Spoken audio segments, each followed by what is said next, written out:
¿Qué tienen en común el tamaño de las metrópolis, la popularidad vertiginosa de ciertos músicos y las inmensas fortunas de los multimillonarios en la India? A primera vista, pues absolutamente nada. Pero en el fondo, todos obedecen a una misma regla matemática invisible que gobierna el mundo. Bienvenidos a este nuevo análisis a fondo. Hola, encantado de estar aquí. Y sí, es un tema que, de verdad, rompe muchos esquemas. Hoy vamos a desgranar un estudio sumamente revelador. Es del año 2005, escrito por el físico Sitabra Sinha, y se titula Evidencia de la cola de ley de potencias en la distribución de la riqueza en la India. Eso es. Y creo que es vital hacer esto porque, a menudo pensamos en la economía como, no sé, una serie de decisiones políticas o simples fluctuaciones del mercado dictadas por el comportamiento humano, ¿verdad? Totalmente, como si todo fuera aleatorio. Claro, aleatorio. La misión de hoy es entender que no es así. Vamos a bucear entre datos económicos, listas de multimillonarios y, bueno, fórmulas matemáticas puras para intentar entender un enigma fascinante, que es cómo se acumula realmente el dinero. Porque además, entender las matemáticas de la riqueza en una economía en desarrollo como la India de principios de los 2000 cambia por completo nuestra forma de comprender la desigualdad. Nos revela las reglas ocultas de los mercados globales en el día a día. Vale, pues vamos a desgranar esto. Porque para entender a la India moderna, este estudio nos obliga, curiosamente, a hacer un viaje en el tiempo. Nos vamos a 1897 para conocer a Vilfredo Pareto. Ah, el famoso sociólogo y economista.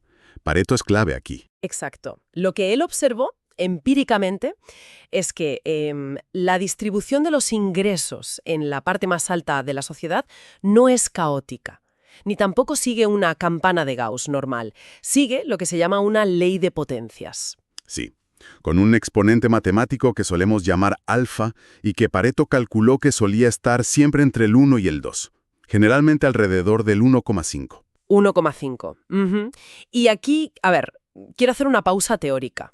Porque el estudio es súper insistente en algo. Hay que separar tajantemente, pero tajantemente, el concepto de ingreso del concepto de riqueza. Son cosas muy distintas. Y es una distinción que, fíjate, se pierde constantemente en los debates de hoy en día. O sea, la gente lo mezcla.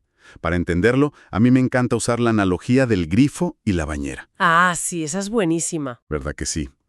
Pues a ver, el ingreso sería el agua que fluye por el grifo. Tu sueldo mensual, los dividendos que cobras al año, los intereses de una cuenta corriente. Es un flujo. Es lo que entra. Eso es lo que entra. Pero la riqueza, por el contrario, es el agua que ya está acumulada, estancada en la bañera.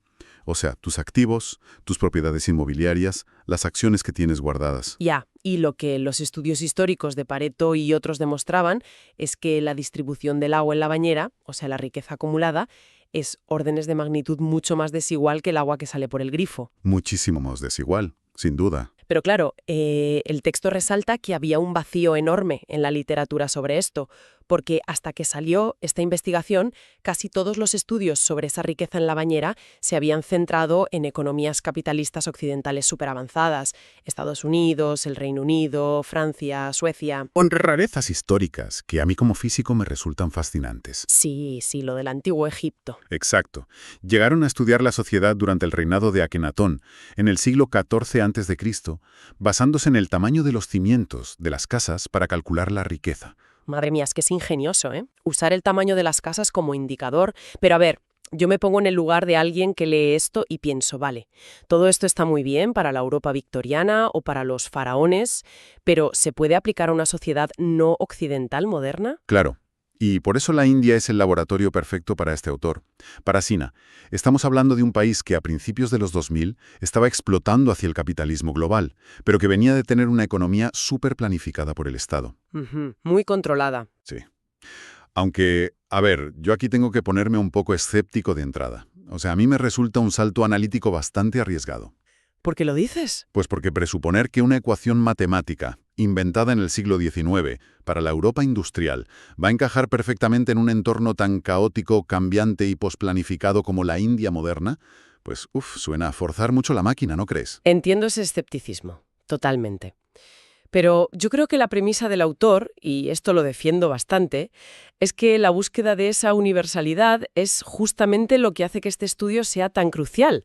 O sea, si logramos encontrar la misma fórmula matemática en la Europa victoriana, en el antiguo Egipto y en las nuevas fortunas tecnológicas de la India, entonces, Entonces estamos ante algo mucho más grande. exacto, estaríamos hablando de que hay leyes matemáticas universales en el comportamiento humano, como una gravedad económica invisible. Ya, visto así tiene sentido.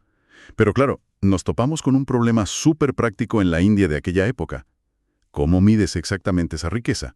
El agua de la bañera que decíamos, si no existen registros oficiales o declaraciones de impuestos sobre el patrimonio de forma transparente.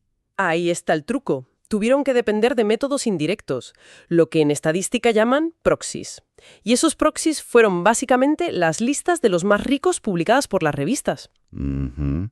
Periodismo financiero puro y duro. Sí, el estudio sacó los datos de la lista de Business Standard, que pilló a los 125 individuos y familias más ricos de la India en 2002 y 2003, y luego usaron la famosa lista Forbes de los 40 indios más ricos en 2004. Y fíjate en un dato de contraste que da el documento, que es fascinante. En el año 2003, la India tenía unos 61.000 millonarios en dólares. Que suena mucho, pero claro, si lo comparas... Si lo comparas con Estados Unidos en ese mismo año, ellos tenían 2.270.000 millonarios. O sea, el tamaño del ecosistema era minúsculo en comparación. Sí, pero el debate no era tanto el tamaño total, sino cómo se repartía ese dinero dentro de la propia India. Y aquí llegamos a una parte donde el autor hace algo que a mí me dejó un poco patidifusa. A ver, cuéntame. Pues que para hacer su ajuste matemático y calcular el exponente de Pareto, el autor decide rechazar de golpe el 10% superior de los datos. O sea, descarta a los más mega ricos de la lista. Ya veo por dónde vas. Claro, es que, a ver, un momento. Si se supone que estás estudiando a los más ricos de los ricos y vas y me quitas al 10% de arriba, ¿no estás manipulando la realidad simplemente para que la fórmula te encaje? Bueno, entiendo que desde fuera parezca una poda a medida, pero, y lo fascinante de esto, es que en física y estadística no es una manipulación, es una corrección de ruido. Se llama el efecto Rey. El efecto Rey, vale. Sí, imagínate esto. Quieres medir la altura media de la gente en una sala. Tomas medidas y ves que hay una tendencia normal, algunos más altos, otros más bajos. Vale. Pero de repente, en esa sala resulta que ha entrado un gigante mutante de 15 metros de altura. Madre mía, vale. Un gigante. Si metes al gigante en el cálculo, la media se destroza. Pierde todo el sentido para el resto de personas de la sala. Pues con la economía pasa igual. Ese 10% superior, los reyes, suelen hacer sus fortunas con reglas que no son las del libre mercado normal. ¿Te refieres a, no sé, monopolios estatales o cosas así? Exacto. Herencias dinásticas brutales, concesiones exclusivas del gobierno, favores políticos. Juegan en otra liga. Son anomalías.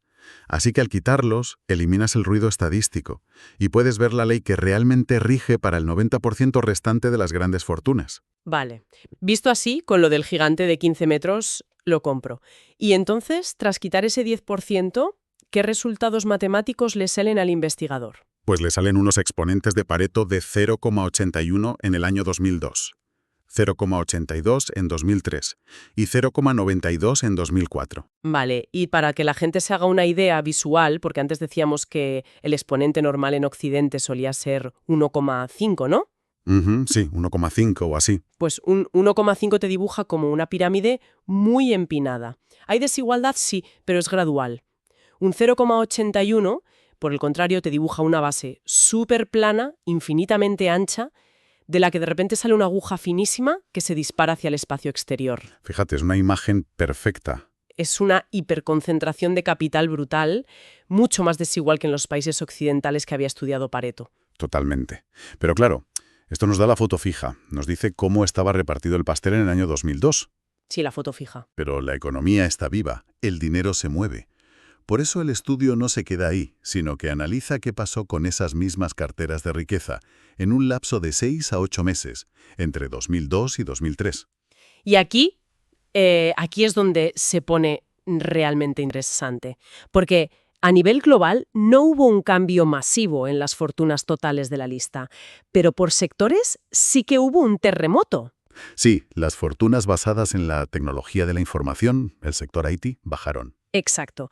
Mientras que las de la industria farmacéutica pegaron un subidón. Esto demuestra que estas fortunas están atadas totalmente a la bolsa, a las fluctuaciones del mercado. Pero lo bestia es el gráfico 2 del estudio. Ah, el coeficiente de correlación. Eso es. Descubren que el coeficiente de correlación es de 0,95.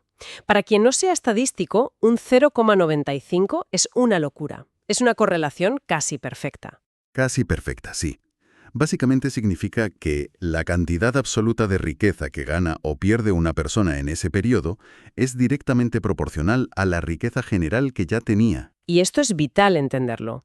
Hay que diferenciar entre lo que es un proceso aditivo y lo que el estudio llama un proceso estocástico multiplicativo. A ver si me explico. Sí, a ver, pon un ejemplo. Un proceso aditivo sería ganar un bono fijo. Imagina que te dan 100 euros a final de año por tu cara bonita. Ojalá, ojalá. Ya te digo. Bueno, te dan 100 euros. Si en tu cuenta bancaria tienes 1.000 euros, pues ahora tienes 1.100. Si tenías 100.000 euros, pues ahora tienes 100.100. El salto siempre es el mismo. Sumas 100. Ese es un proceso lineal. Aditivo. Pero el mercado financiero no funciona así. Funciona de manera multiplicativa. Funciona por porcentajes. Claro. Imagina que, en lugar de un bono, obtienes un retorno del 5% sobre tus ahorros por una subida en bolsa. Si tienes 1.000 euros, ese 5% son 50 euros. Bueno, ni tan mal. Pero si tienes 10 millones de euros acumulados, ese mismo 5%, ese mismo latido del mercado, te genera $500.000 de euros en un instante. El que tiene millones gana o pierde millones por la misma fluctuación que al ahorrador pequeño le da calderilla. Es como el efecto bola de nieve. Si tienes una bola pequeñita y la tiras rodando por la montaña, coge un poco de nieve. Pero si es una bola colosal, el área de superficie es tan inmensa que en cada vuelta atrapa toneladas de nieve nueva. Me encanta esa analogía. Y fíjate, esto valida unos modelos teóricos económicos súper profundos. Significa que, en cada transacción, los agentes arriesgan una fracción, un porcentaje de su riqueza.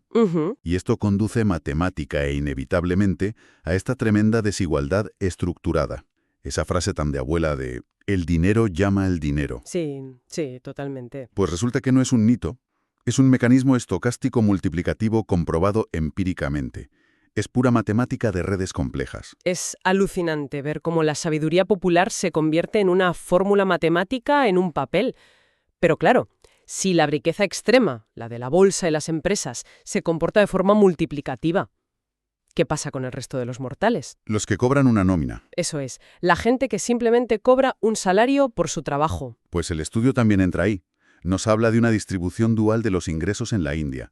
Miraron encuestas de hogares del 97 y datos de la industria tecnológica del 2002. ¿Y qué encontraron en la base? Que la parte baja y media de la sociedad, los trabajadores normales, siguen una distribución estadística totalmente distinta. Se llama distribución log normal o exponencial. Básicamente, la gran mayoría de la gente se agrupa en torno a un salario medio. Y a medida que miras salarios más altos, el número de personas cae de forma muy rápida y predecible. Es que tiene lógica, porque el salario laboral está limitado por la física. O sea, un trabajador normal solo puede echar X horas al día, y hay un tope al valor que se le puede dar a una hora de trabajo manual o de oficina. Exacto. Pero, y aquí viene el giro del guión del estudio. Cuando el investigador analiza el salario bruto de los 67 ejecutivos mejor pagados de toda la India, los superdirectivos, Sí, ¿qué pasa ahí? que la curva exponencial desaparece. Se esfuma, y esos megasalarios pasan a seguir una ley de potencias, igual que la riqueza, ¡Ostras! con un exponente de 1,51 además. Pero a ver, 1,51 es clavado a lo que predijo Pareto hace 100 años para la riqueza de Europa. Clavado. Y fíjate, esto plantea una cuestión importante en la teoría económica. Porque hasta ahora los economistas creían que la distribución exponencial en la base era exclusiva de los salarios laborales, del esfuerzo humano. Sí, lo que decíamos del tiempo y las horas. Exacto. Y creían que la ley de potencias en la cima era exclusiva de las ganancias de capital, de las inversiones. Pero este estudio te demuestra que incluso el ingreso puramente laboral, como el salario de un ejecutivo en la cima, se convierte y muta en una ley de potencias. Pero a ver, yo aquí me pongo un poco crítica. O sea, ¿podemos considerar realmente el salario de un superejecutivo de una multinacional como un ingreso laboral típico? ¿Por qué lo dices? Estos paquetes retributivos incluyen millones en opciones sobre acciones, bonus ligados a si las acciones de la empresa suben en bolsa. Ya veo por dónde vas. En la práctica, ese salario está atado al mercado de valores.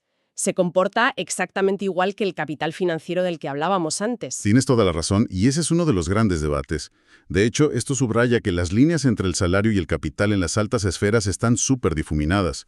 Los modelos económicos del futuro tienen que ser capaces de explicar esto, de cómo un mismo país puede tener dos realidades matemáticas tan distintas, exponencial abajo y ley de potencias arriba, incluso cuando hablamos de nóminas. Es que es brutal.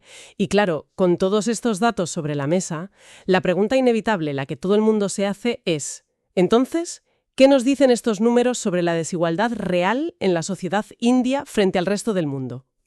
Esa es la gran paradoja de este análisis. Si tú coges la medida más famosa para medir la desigualdad en el mundo, que es el coeficiente de Gini, Sí, la que usan los gobiernos y el Banco Mundial. esa misma. Pues el índice de Gini de aquella época decía que la India era un país menos desigual que Estados Unidos e incluso menos desigual que el Reino Unido. Pero a ver, eso choca frontalmente con los exponentes de Pareto que calculó el estudio, que daban en torno al 0,81, que indicaban una desigualdad y una hiperconcentración brutales en la cima. Exactamente. Es una contradicción enorme. El Gini te dice una cosa y Pareto te grita la contraria. Entonces, ¿qué significa todo esto? ¿Alguien ha calculado mal? No, no es un error de cálculo. Es un problema de qué estás metiendo en la cortelera de datos. Resulta que las listas de las revistas financieras como Forbes o Business Standard, de las que saca los datos Pareto, Sí, los proxies que mencionamos. eso es. Esas listas se basan casi exclusivamente en activos financieros líquidos, principalmente acciones de empresas. Claro, valor bursátil. Pero, ¿qué pasa con la clase media o baja? Que la poca riqueza que puedan tener no está en acciones de bolsa, está inmovilizada en activos tangibles. O sea, el ladrillo, su casa, a lo mejor unas tierras en el pueblo, un coche comercial. Exactamente. Si un estudio como el de este físico indio solo cuenta las acciones financieras, va a sobreestimar muchísimo la desigualdad, porque la clase trabajadora tiene 0 acciones. Claro. En cambio, los estudios clásicos en países como el Reino Unido muchas veces se basan en los registros de los impuestos de sucesiones y herencias, y esos registros sí que cuentan el valor de las casas y las propiedades de la gente normal. Madre mía. O sea que dependiendo de si la lupa enfoca solo la cima accionaria para buscar a Pareto o si enfoca a toda la población contando sus pisitos y sus tierras para el índice de Gini, la imagen de la justicia económica del país cambia de la noche al día. Así es. La medición de la economía no es una ciencia perfecta, para nada. Es como llevar unas gafas con unos cristales u otros. Te cambian el paisaje entero. Es fascinante, de verdad, me parece increíble cómo hemos empezado hablando de una simple lista de millonarios en una revista y hemos acabado desmontando cómo se mide la desigualdad en el mundo. Es que el estudio de Sinha da para muchísimo. Totalmente. Y bueno, para ir cerrando y que a la gente le quede todo esto súper claro, creo que merece la pena repasar los grandes descubrimientos que hemos sacado hoy de este documento. A ver, yo diría que hay 3 conclusiones clave. Venga, vamos a destilarlas. La primera, la constatación de esa ley universal. Las leyes de Pareto operan en la India moderna de los años 2000 con la misma rigidez matemática que en la Europa del siglo XIX. La riqueza sigue esa ley de potencias. Eso es innegable a la luz de los datos. El segundo descubrimiento clave sería entender el mecanismo, el motor de esto. La bola de nieve. Exacto. La acumulación de la riqueza sigue procesos estocásticos multiplicativos. Las fluctuaciones del patrimonio son proporcionales al tamaño de la fortuna. Matemáticamente, el dinero hace más dinero. No es una opinión, es una correlación del 0,95. Brutal. Y la tercera conclusión sería la alerta sobre las métricas. ¿Cómo decidimos medir la riqueza, ya sea contando solo las acciones de bolsa o incluyendo el ladrillo de las casas de la gente, altera por completo nuestra percepción de si una sociedad es injusta o equitativa? El índice de Gini y la ley de Pareto pueden contar historias opuestas del mismo país. Muy buen resumen. Y fíjate, si conectamos esto con el panorama general, a mí este estudio me deja una reflexión final en la cabeza que es bastante provocadora. A ver, suéltala. Pues mira, si la acumulación de la riqueza extrema en el ser humano se rige por estas leyes matemáticas y por procesos estocásticos inalterables a lo largo del tiempo y del espacio, casi como si fuera la ley de la gravedad en la física. Sí. Entonces, ¿hasta qué punto tienen un impacto real las políticas de redistribución de los gobiernos? O sea, si un gobierno aprueba un nuevo impuesto o una ley, ¿está realmente cambiando las reglas del juego? ¿O estamos simplemente jugando en los márgenes de una ecuación inmutable que siempre va a tender a la concentración extrema? Uf, eso es una pregunta que te dejaba pensando, ¿eh? Intentar legislar contra la gravedad matemática del mercado. Da casi un poco de vértigo pensarlo. Desde luego, te obliga a replantearte muchas cosas sobre el sistema. Pues con esta inquietud intelectual y sabiendo que siempre hay que mirar más allá de los titulares y de las estadísticas oficiales, vamos a despedir el análisis de hoy.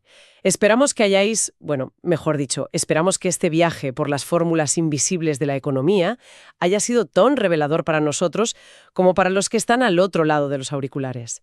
Gracias por acompañarnos en este análisis a fondo. Muchas gracias, un placer.